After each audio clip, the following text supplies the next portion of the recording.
How you doing? So this is the next question we've got here, and this one actually is one that I get asked a lot, obviously. And the question is, should you teach grammar? And if so, how? So, should you teach grammar? Yes and no. How's about that for an answer? So, yes, you should be teaching grammar because all grammar means is to teach in sentences. So if you're just teaching words, dog, cat, apple, banana, that type of thing, there's no grammar there and there's no real communication. It's a little bit there. But if you can start off with teaching every lesson having a target sentence, then you're automatically teaching grammar without the kids realizing it. So you don't have to teach all the terminology and say, okay, we're doing possessive pronouns today and then we're going to do the simple past. You don't. You just do today's phrase and then you figure out, the kids figure out how to use it naturally.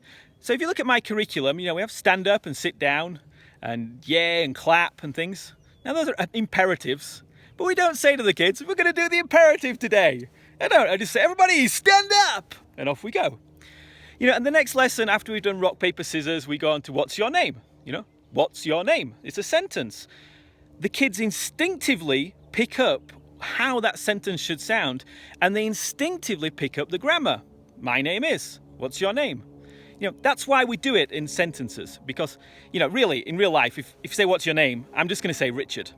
But in Genki English, we always teach in these sentences, my name is Richard, purely to get this grammar sorted out in the kids' heads.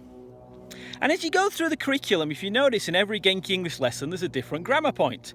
Whose is it? It's mine. Or, how are you? I'm hungry. Or, past tense things. What did you do in the summer? All that sort of stuff. But we keep it really simple. Just ask the kids what they think it means. And then they learn that language. And they learn the grammar naturally. No explanations, no grammar terminology.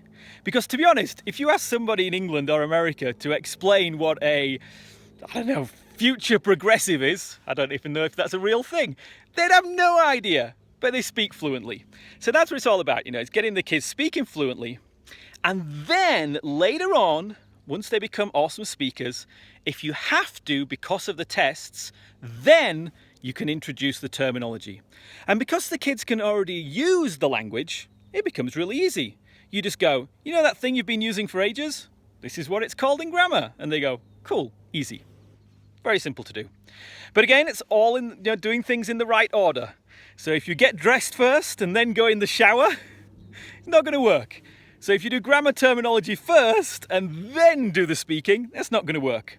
Do the speaking first, work through the curriculum, and then if you really have to, add in the terminology later for exams and stuff.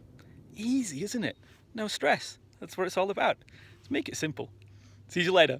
I'm Richard from Genki English.